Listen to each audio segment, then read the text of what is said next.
Alhamdulillah wassalatu wassalamu ala Rasulillah wala haula wala quwata illa billah. Amma ba'du, ikhwani rahimani wa rahimakumullah. Saudara-saudaraku, semoga Allah Subhanahu wa taala rahmati kita semua. Alhamdulillah, pada kesempatan ini kami akan membahas tentang asbab su'il khotimah. Sebab-sebab su'ul khotimah.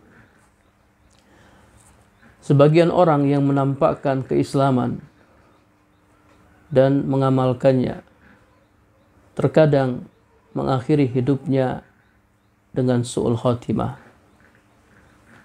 Dan terkadang hal itu kita saksikan. Kita melihat seseorang yang beragama Islam dan menjalankan sholat, puasa, dan yang semisalnya, namun ia akhiri hidupnya dengan su'ul khotimah. Waliyazubillah. Kenapa hal itu bisa terjadi? Syekh Siddiq Hasan Khan telah membahas tentang su'ul khotimah, dan beliau mengatakan walahu asbabun yajibu alal mu'min ayyahtariza anha. Su'ul khotimah mempunyai sebab-sebab yang wajib dijauhi oleh seorang mukmin.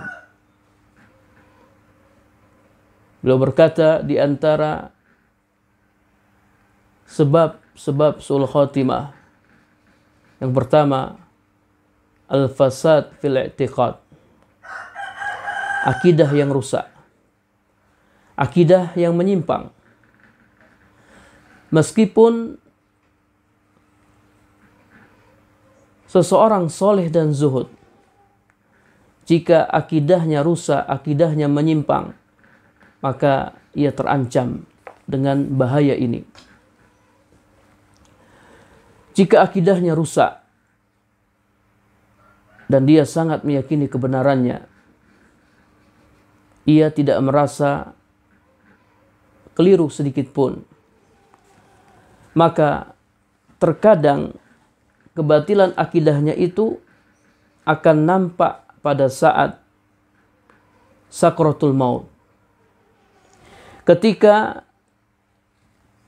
itu dia baru menyadari bahwa apa yang diyakininya selama ini sebagai sebuah kebenaran, ternyata kebatilan yang tidak ada dasarnya sama sekali. Semasa hidupnya, dia tidak menyadari bahwa dia keliru dan menyimpang. Nanti ketika dia hendak meninggal, dia baru sadar bahwasanya akidahnya akidah yang sesat, akidah yang menyimpang. Jika ia tidak bisa membedakan antara akidah yang benar dan akidah yang salah, maka hal itu bisa menjadi sebab hilangnya akidahnya secara total. Dia seperti orang yang tidak punya akidah. Ini orang bingung, tidak bisa membedakan mana akidah yang hak, mana akidah yang batil. Di akhir hayatnya, ya, akidahnya akan hilang secara total. Waliyazubillah. Jika dia meninggal dalam keadaan seperti ini, sebelum ia memperbaiki akidahnya dan kembali kepada pokok keimanan, iman yang benar, maka dapat dipastikan ia mengalami su'ul khotimah. Wa yakhruju minad dunya bi ghairi iman. Dia akan meninggalkan dunia ini tanpa iman.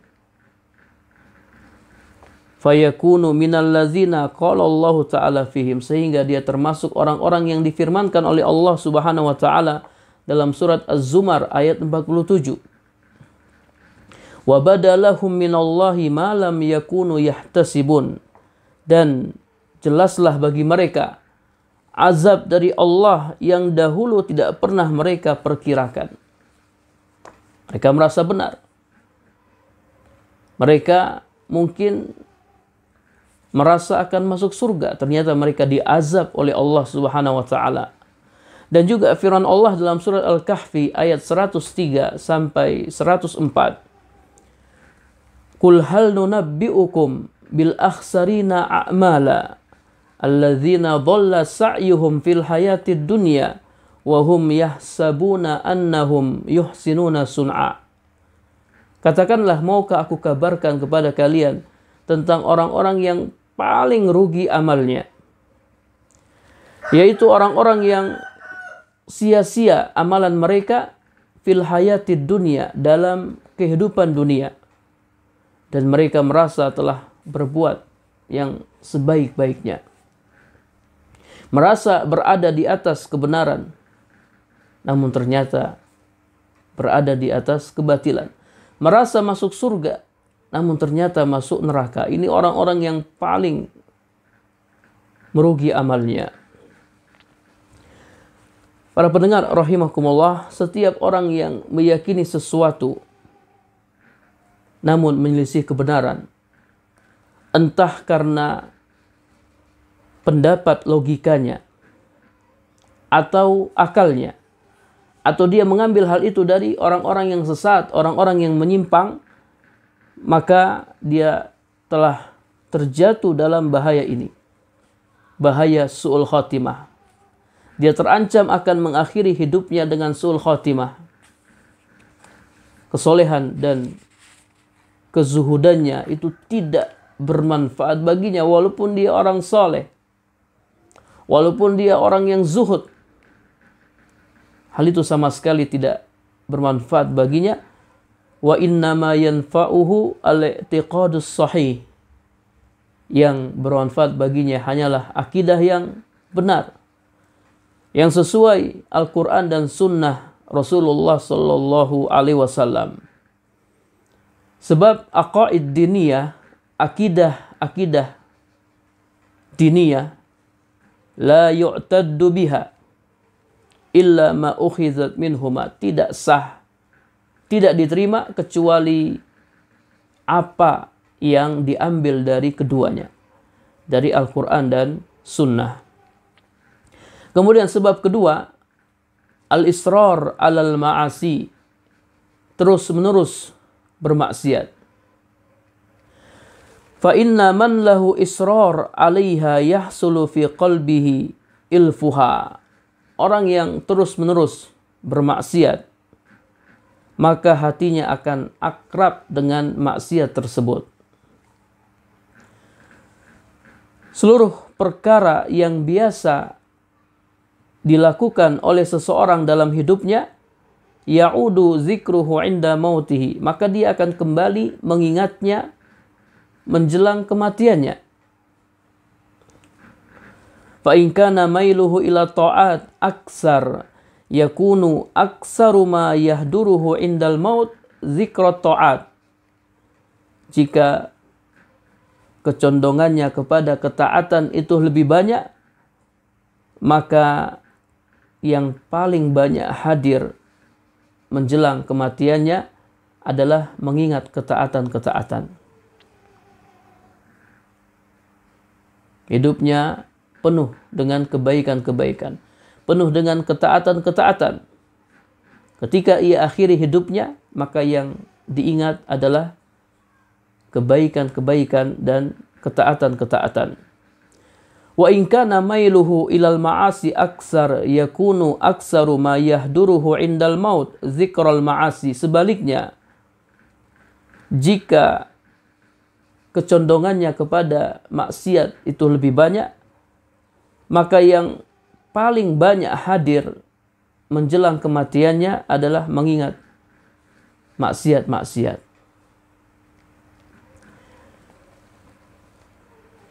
Bahkan karena sangkingnya atau seringnya bermaksiat, terkadang ia dikuasai oleh syahwat dan maksiat ketika hendak meninggal sebelum bertobat kepada Allah Subhanahu wa taala.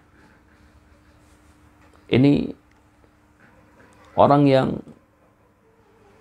mungkin mati hatinya ketika hendak meninggal, Yang diingat adalah kemaksiatan-kemaksiatan.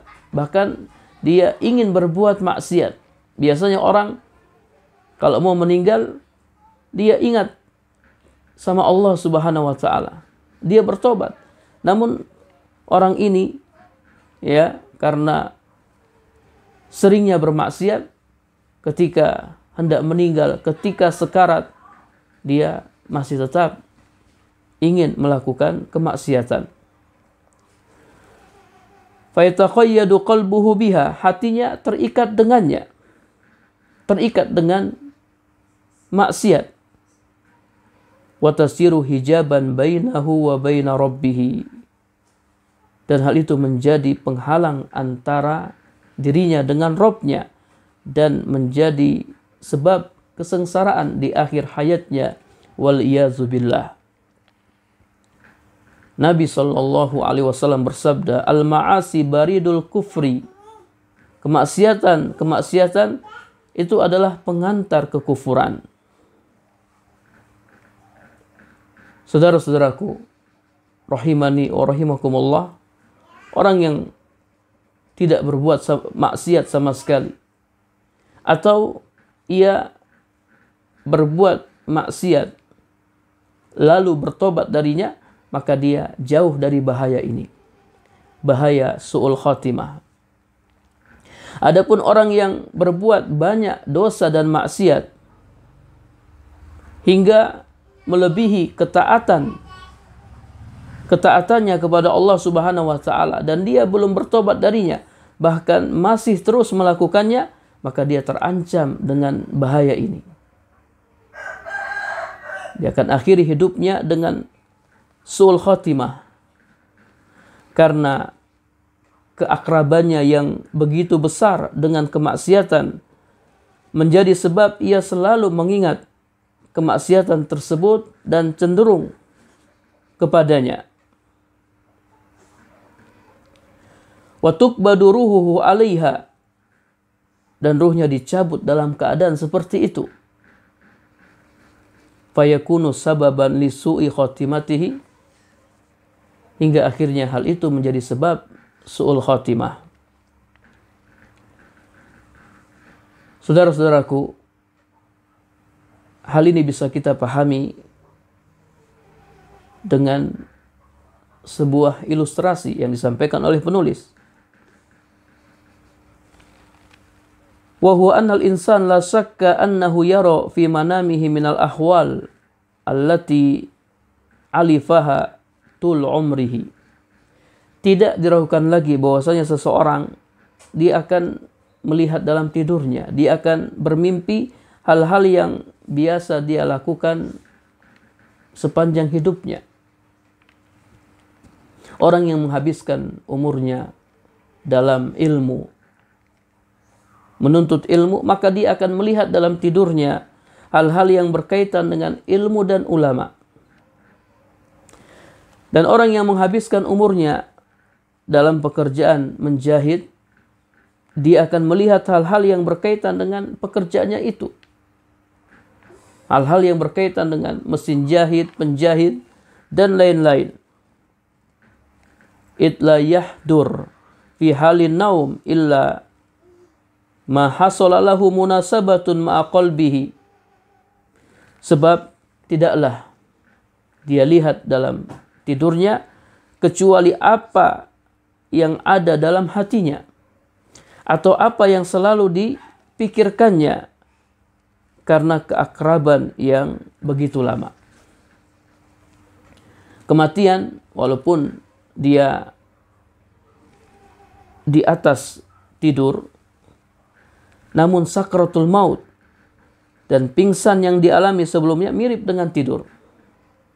Sakratul maut dan pingsan yang dialami karenanya mirip dengan tidur. Keakraban yang begitu lama dengan kemaksiatan mengakibatkan kemaksiatan itu diingat menjelang kematian, dan kembalinya maksiat tersebut ke dalam hatinya, sehingga dia terbayang dan condong kepadanya. Jika ruhnya dicabut, dalam keadaan seperti ini, maka dapat dipastikan ia mengalami su'ul khotimah. Waliyazubillah. Al-Imam Az-Zahabi berkata dalam kitab Al-Kabair, beliau menukil perkataan Imam Mujahid. Qala Mujahid, ma min mayyitin yamutu illa musilalahu julasa'uhu allazina kana yujalisuhum. Tidaklah seseorang yang hendak meninggal kecuali akan dijelmakan untuknya di hadapannya teman-teman yang biasa mendampinginya. Dikisahkan ada seseorang yang terbiasa main catur. Ketika dia hendak meninggal, dikatakan kepadanya, ya fulan, qul la ilaha illallah. Wahai fulan, ucapkanlah la ilaha illallah. Namun dia malah mengatakan skakmat. Kemudian dia mati. Kenapa dia bisa melakukan hal itu? Dia sudah ditalkin untuk mengucapkan la ilaha illallah, tapi dia tidak bisa mengucapkannya. Dia malah mengatakan skakmat. Karena ketika itu dijelmakan untuknya orang-orang yang main catur. Teman-teman yang biasa dia duduk dengannya. Sehingga yang keluar dari mulutnya adalah ucapan skakmat. Bukan ucapan la ilaha illallah. Waliyazubillah. Demikian pula ya dikisahkan ada seseorang yang terbiasa berteman dengan peminum khamar. Ketika dia hendak meninggal, seseorang datang kepadanya kemudian mentalkinya, ya fulan, ucapkanlah la ilaha illallah. Namun dia malah mengatakan ishrab waskini, minumlah, tuangkanlah untukku. Summa mata, lalu dia mati. Fala haula wala quwata illa billahil aliyil azim. Tidak ada daya dan kekuatan kecuali dengan pertolongan Allah yang maha tinggi lagi maha agung. Yang ketiga, di antara sebab su'ul khotimah, al-udul anil istiqamah. Berpaling dari istiqamah. Orang yang pada mulanya istiqamah, kemudian keadaannya berubah. Ia keluar dari keadaannya yang semula, maka hal itu akan menjadi sebab su'ul khotimah. Terbiasa melakukan ketaatan-ketaatan, kemudian dia meninggalkannya. Dia malah bermaksiat kepada Allah Subhanahu wa taala. Orang semacam ini terancam dengan bahaya ini. Seperti iblis yang pada awalnya Ra'isul Malaikah, pemimpin para malaikat. Dahulu iblis adalah pemimpin para malaikat. Wa muallimuhum, bahkan guru mereka. Iblis adalah guru dari para malaikat dan sosok yang paling tekun dalam beribadah kepada Allah Subhanahu wa taala. Namun dia tidak istiqomah. Dia tinggalkan istiqomah. Dia berpaling darinya. Lamma umira bis sujud li Adam, tatkala dia diperintahkan untuk sujud kepada Adam, aba wastakbar, dia enggan dan sombong, wa kana minal kafirin, sehingga dia termasuk golongan orang-orang yang kafir. Atau seperti Bal'am bin Ba'ur yang Allah berikan kepadanya ayat-ayatnya, namun ia tanggalkan semua itu karena cenderung kepada dunia, karena mengikuti hawa nafsunya, wa kana minal ghawin, hingga akhirnya dia termasuk golongan orang-orang yang sesat.